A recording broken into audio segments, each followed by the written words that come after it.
Buon lunedì, anteprima corner, che è una sorta di anche anteprima della gara del Catania di domani, l'esordio nei playoff contro l'Atalanta Under 23, cioè la formazione che ha giocato il campionato quest'anno in Lega Pro. Parleremo di Catania, ma parleremo anche di Palermo, che si appresta agli spareggi per la promozione in Serie A. Lo faremo con Marco Gullà, con l'esordio fissato per venerdì contro la Sampdoria, e poi anche di Messina per capire il futuro, cosa si sta costruendo per la prossima stagione in casa Messina. Ma cominciamo con il Catania, perché siamo alla vigilia della sfida con l'Atalanta Under 23. Allora mi collego e do il buon pomeriggio a Alessandro Vagliasindi. Buon pomeriggio Ale.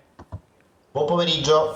Alessandro, ormai ci siamo. Catania stamattina ha lavorato, ha fatto la rifinitura lontano da casa, ormai vicinissimo chiaramente alla sede della sfida di domani sera. Una partita molto attesa, non ci saranno tantissimi tifosi del Catania perché i biglietti a disposizione sono appena 400, fra le altre cose l'impianto, la struttura è piuttosto piccola, ridotta. Sì, Angelo, già che parliamo di tifosi, possiamo dare un'informazione sicuramente molto attesa dai tifosi del Catania abbonati alle partite interne di questa stagione per quanto riguarda le gare di campionato. Oggi pomeriggio alle 16 partirà la modalità di esercizio del diritto di prelazione, appunto, che gli abbonati potranno esercitare in vista della partita playoff di ritorno in programma sabato sera al Massimino contro l'Atalanta. Quindi parte questo pomeriggio alle 16 e si concluderà mercoledì alle ore 23:59. Questo per preparare la sfida nell'ottica della gara andata e ritorno. Ma ovviamente quello che ci interessa come stretta attualità è la partita di domani sera allo stadio di Caravaggio, dove il Catania è chiamato a dare subito dei segnali. Ci siamo lasciati alle spalle un campionato in cui il Catania nel girone di ritorno, soprattutto nelle gare in trasferta, ha avuto un rendimento disastroso, e si comincia il playoff con una gara in trasferta. Io credo che il Catania debba dare dei segnali ben precisi alle altre contendenti, ma soprattutto a se stesso, perché portarsi in dote un risultato buono, una prestazione con tante note positive da Caravaggio potrebbe rappresentare il primo trampolino di lancio di questo cammino, che intanto propone 2 partite. A maggior ragione, visto che l'Atalanta arriva a questa sfida, l'Atalanta Under 23, dopo averne già disputate 2 a distanza ravvicinata, l'ultima delle quali appunto è stata pochi giorni fa. Quindi sicuramente un Catania che deve sfruttare questa situazione di partenza della partita di domani sera per mettere subito le cose in chiaro. Che tipo di Catania ci dobbiamo aspettare? Ma è un Catania che a mio avviso sarà modellato sulla formazione che abbiamo visto contro il Benevento in campionato, cioè con Quaini regista difensivo tra Monaco e Castellini, e con Emanuele Cicerelli a mezzala, con Celli che giocherà più sull'esterno come quinto di sinistra. Che risposte può dare il Catania? Le risposte che provengono dal ritiro di Fiuggi e dalle sedute di allenamento che hanno preceduto il ritiro a Fiuggi sono risposte che lasciano trapelare uno stato di forma buono da parte della squadra, soprattutto da un punto di vista atletico. Hanno lavorato con profitto agli ordini del preparatore, il professore Giovanni Petralia, e ci sono alcuni giocatori in ascesa di condizione, uno su tutti Cosimo Chiricò, che negli ultimi allenamenti ha palesato una condizione vicina al suo top, e quindi potrebbe essere una carta importante a partita in corso, visto che, come abbiamo detto prima, la formazione iniziale dovrebbe essere quasi identica a quella che abbiamo visto contro il Benevento. L'unico punto interrogativo magari può riguardare Welbeck, che non è al meglio della condizione, e allora a quel punto Zeoli dovrebbe fare delle valutazioni, per esempio una delle tante è l'avanzamento a centrocampo di Contek, oppure riportare Quaini al centro del campo, oppure affidarsi a Andoi o allo stesso Teio, ma ecco, la sensazione è che Welbeck alla fine possa farcela, magari iniziare la partita e poi avere un dosaggio del dispendio fisico, anche in considerazione del fatto, Angelo, che domani sera è prevista pioggia a Caravaggio, quindi molto probabilmente sarà un terreno pesante dove serviranno soprattutto cingoli, Muscoli, e cingoli. una condizione atletica ideale proprio per fronteggiare le insidie del terreno di gioco, ma soprattutto la grande qualità sul piano atletico dell'Atalanta, formazione composta da giovani, quindi formazione in grado comunque di esprimere delle velocità di manovra importanti, come dimostra il cammino finora sia in campionato. La formazione di Modesto è chiuso al quinto posto, e nei playoff dove ha eliminato già il Trento ed il Legnago. Allora Alessandro, facciamo il punto della situazione, perché cominciano domani i playoff nella fase nazionale, no? E quindi, finita quella a gironi, vediamo un po' quali sono le squadre che hanno staccato il biglietto e quindi accedono a questa fase. No, queste sono praticamente le partite. Sì, questo è il quadro delle partite che domani sera aprono il playoff nazionale. In linea di massima è stato rispettato il fattore campo nell'ultimo turno dei playoff del girone, eccezione fatta per la Juventus Next Gen, che è riuscita a sbancare lo Stadio Adriatico di Pescara.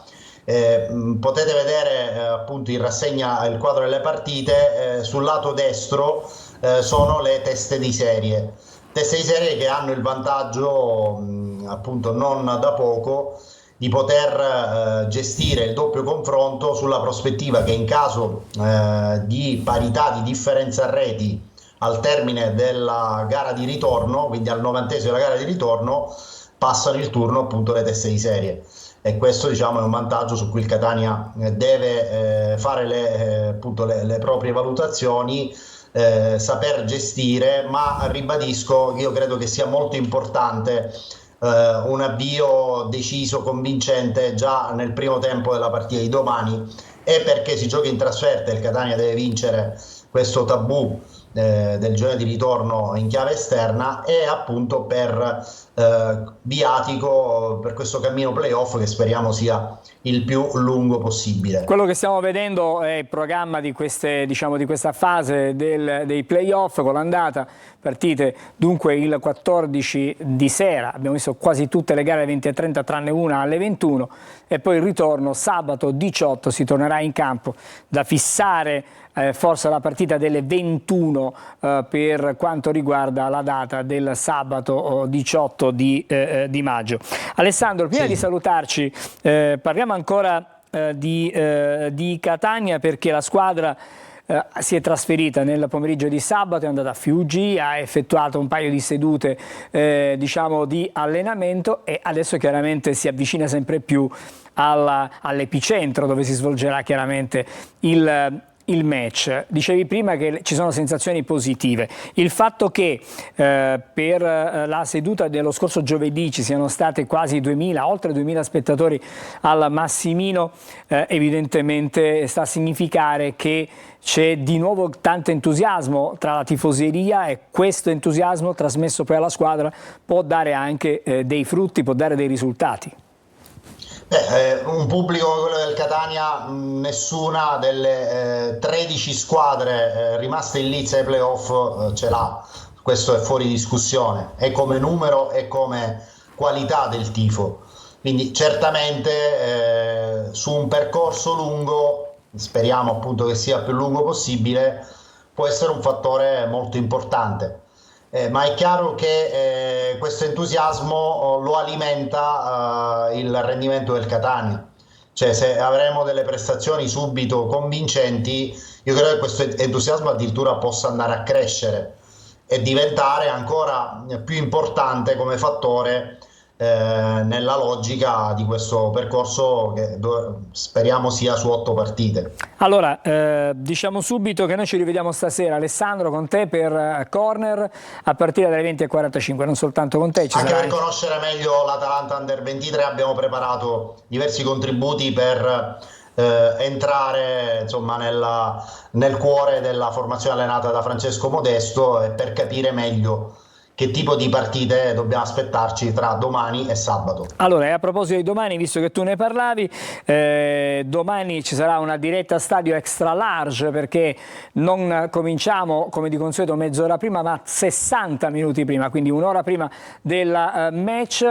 Un importante sforzo della nostra azienda editoriale con 2 inviati sul campo. Ci saranno Angelo Patanè e Marco Carli che seguiranno la partita per noi nel pre, durante e il post, e quindi dalle 19:30 andremo avanti per seguire l'avvicinamento alla sfida, la sfida con il racconto del match e chiaramente le interviste post gara. Appuntamento con diretta stadio domani a partire dalle 19:30 su Telecolor. Noi ci vediamo stasera, Alessandro, con te anche Angelo Patanè ovviamente. Senz'altro. Grazie. A più tardi. Grazie, a più tardi. Adesso ci fermiamo perché attiviamo i collegamenti con Palermo e con Messina per l'ultimo segmento di Anteprima Corner.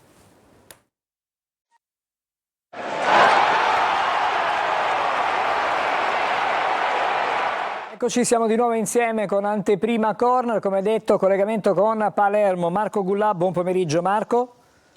Buon pomeriggio a tutti, buon pomeriggio Angelo. Fra poco vedremo anche Messina, dove ci aspetta Sergio Colosi, ma eccolo qui, grazie alla regia, buon pomeriggio a te. Buon pomeriggio Angelo, un saluto a tutti. Bene, allora cominciamo dal Palermo, che venerdì comincia la sua avventura negli spareggi che portano alla Serie A. Subito questa sfida alla Barbera con la Sampdoria. Come arriva a questo importante momento della stagione la formazione rosanero? Marco, non è andata benissimo nell'ultimo segmento di campionato, speriamo adesso che ci siano forze fisiche e mentali per affrontare questa post-season. Angelo, se insomma i numeri fossero dei punti, un po' come la box, diremmo che insomma non si sarebbe partita, perché la Sampdoria viene da un magic moment, da un grande momento in cui ha davvero insomma scalato posizioni e soprattutto dato grande dimostrazione di essere comunque una squadra assolutamente di qualità. Al contrario invece il Palermo ha fatto il percorso inverso, il Palermo che fino a 10-12 giornate fa addirittura cullava il sogno di potersi giocare la promozione diretta, invece poi ha avuto questo crollo verticale che nelle ultime 13 partite lo ha visto vittorioso soltanto 2 volte, contro il Lecco che poi è retrocesso e venerdì scorso contro il Sud Tirol, insomma in una partita comunque dai ritmi un po' bassi, visto che anche il Sud Tirol non aveva più nulla da chiedere al campionato, quindi insomma non è che sia stato un test proprio affidabile, un po' per capire se davvero il Palermo si è rimesso in moto. Lo scopriremo soltanto venerdì, quindi insomma in questo momento è ovvio che la Sampdoria arriva da un momento molto positivo, al contrario del Palermo che invece assolutamente ha perso punti per strada, ha cambiato allenatore, lo stiamo vedendo Mignani ovviamente, che non ha la bacchetta magica e quindi non ha dato sicuramente una nuova identità a questa squadra. Però come hai detto bene tu Angelo, iniziano i playoff e i playoff sono un campionato a parte, quindi vale per il Palermo, vale anche per il Catania che giocherà quelli di Serie C, puoi anche aver fatto insomma male diciamo nell'ultima parte di campionato, ma poi nei playoff attenzione può cambiare tutto e il Palermo ne sa qualcosa anche con Baldini, nessuno dava il Palermo favorito per la promozione in Serie B, eppure quel Palermo di Baldini sorprese tutti e soprattutto andò a ribaltare qualsiasi pronostico e centrò la promozione tra i cadetti. Quindi ecco, insomma, il tifoso del Palermo in questo momento si aggrappa alle statistiche, all'ultima statistica che dice che, insomma, che il Palermo può ancora dire la sua in questi playoff. Marco, ma il Palermo si potrà aggrappare al suo Ranocchia? Ma diciamo che il Ranocchia, visto anche contro il Sud Tirol, soprattutto nel primo tempo, è apparso in ripresa. Tra l'altro le conclusioni più importanti del primo tempo sono arrivate proprio dai piedi di Ranocchia, che ha anche sfiorato il gol con un calcio di punizione. è un giocatore determinante per questa squadra. Tra l'altro, insomma, quando c'era Ranocchia in campo, il Palermo difficilmente perde, fa punti, anche contro il Sud Tirol è stato così, anche contro la Sampdoria sarà ovviamente titolare, e credo proprio di sì. Mignani punterà molto su Ranocchia rispetto a Corini, lui gli sta affidando un ruolo un po' più da protagonista. Corini magari lo vedeva anche da mezzala, lo faceva a volte avanzare sulla scia dei trequartisti, invece per quanto riguarda Mignani lui gli dà proprio le chiavi del centrocampo e anche la possibilità comunque di essere il leader indiscusso tra centrocampo e attacco, quindi è sicuramente un giocatore fondamentale su cui Mignani punterà molto. Non potrà puntare però su Nedelcialu per la gara contro la Sampdoria, che è squalificato, quindi ci sarà sicuramente un ritorno tra i titolari di Ceccaroni, che è in ripresa, così come quello di Gomez, che dovrebbe essere anche lui tra i titolari per la gara contro i blu cerchiati. E poi in attacco il dilemma riguarda l'attacco, perché Mignani sta cambiando varie volte modulo, se si era affidato al 3-5-2 contro il Sud Tirol ha puntato più sul 3-4-2-1, quindi con i due trequartisti, e vedremo se anche contro la Sampdoria si affiderà a questo modulo, se schiererà magari due punte pesanti come Brunori e uno tra Mancuso e Soleri. In un minuto mi dici quanto può essere importante il vantaggio della posizione in classifica in questa sfida che si gioca in maniera secca al Barbera?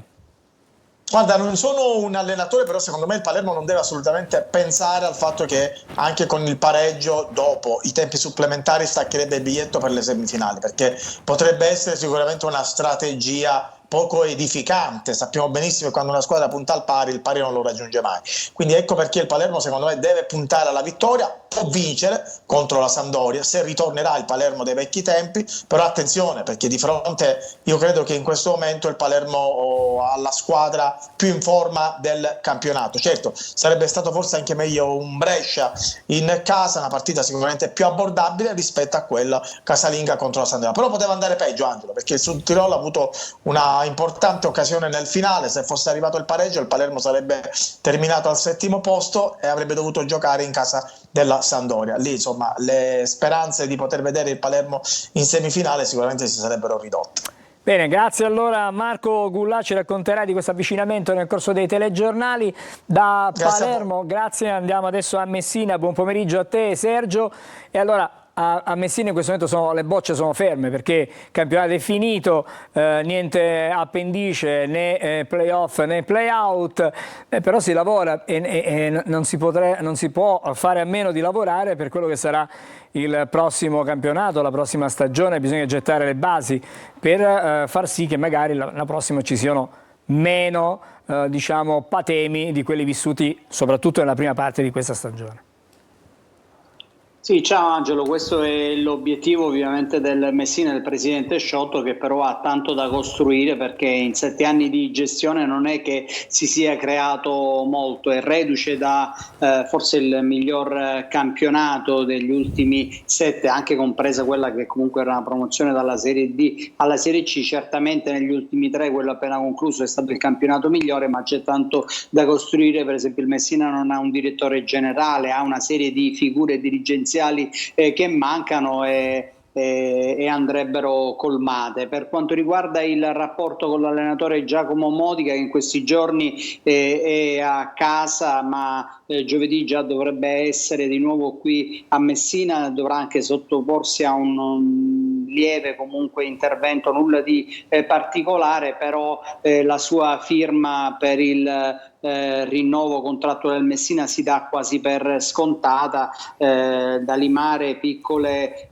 questioni, però ormai è quasi certo che sarà lui l'allenatore del Messina per la prossima stagione. Annuncio che potrebbe venire entro il fine settimana o inizio della prossima. E per quanto riguarda il direttore sportivo, alla sua seconda stagione si avvicina la riconferma per Domenico Roma, che ha fatto discretamente, anche se nel settore appunto è alle prime armi, comunque si è mosso l'anno scorso in maniera ufficiale, ma l'esito è stato positivo e dovrebbe rimanere anche mentre cominciano a circolare i nomi dei primi calciatori. E guarda caso il Messina apre con un under che potrebbe essere dall'Igea Virtus un terzino sinistro promettente, questo Andrea Ferrigno, che ha 21 anni. Ci sono scadenze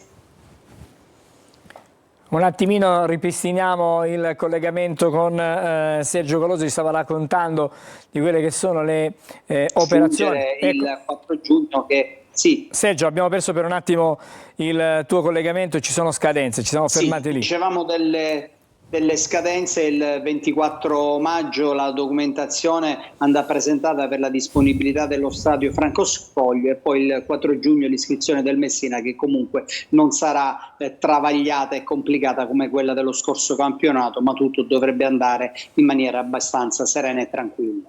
Bene, diciamo che Casa Messina si programma. Una osservazione, permettimi, la riconferma, si va verso questo risultato di Modica sulla panchina, in qualche modo potrebbe dare garanzia di un proseguo di un progetto tecnico, anche se quasi tutti i giocatori della passata stagione di fatto non saranno poi, o comunque in questo momento al 30 giugno saranno liberi e poi bisognerà di nuovo ricontattarli o rimetterli sotto contratto. Sì, infatti il Messina ha 5 giocatori in organico, altri come Fumagalli e Ortisi, insomma quasi certamente con la presenza di Modica avranno il piacere di proseguire questa esperienza nel Messina, però sarà una squadra che comunque andrà rinforzata in vari reparti, anche perché si parla poi di alzare un po' l'asticella, magari cercare di stazionare in quel centro classifica a ridosso della zona playoff, insomma migliorarsi un po' rispetto agli ultimi 3 campionati. Nell'ultimo il Messina l'ha sfiorata la zona playoff, però conosciamo bene i primi 2 e soprattutto tutto va contestualizzato anche in quello che sarà la difficoltà di un campionato che ti proporrà il Trapani e non il Brindisi, che poi è retrocesso, per cui un campionato che potrebbe essere ancora più complicato. Poi ovviamente anche in considerazione dell'ipotesi Bari in caso di retrocessione, torneo più complicato rispetto a quello dello scorso che si è appena concluso. Grazie allora a Sergio Golosi per queste importanti e preziose informazioni che arrivano da Messina. Ci racconterai eventualmente di un accordo tra il presidente Sciotto e Modica con la sottoscrizione del contratto nel corso dei telegiornali. Prima di salutarci vi ricordo stasera l'appuntamento con Corner a partire dalle 20:45 su Telecolor, domani sera sempre su Telecolor dalle 19:30 una versione più lunga, una versione estesa di Diretta Stadio per raccontare con 60 minuti di anticipo il pre-gara della sfida tra l'Atalanta Under 23 ed il Catania. Poi chiaramente ci sarà anche il post gara e racconteremo anche cosa succederà sul campo nel corso dei 90 minuti. I nostri inviati Angelo Patanè e Marco Carli, con Angelo Pandolfo che ci fornirà, ci regalerà delle belle immagini di questa sfida. Grazie allora a voi tutti e vi auguro buon pomeriggio e ci ritroviamo questa sera con Corner.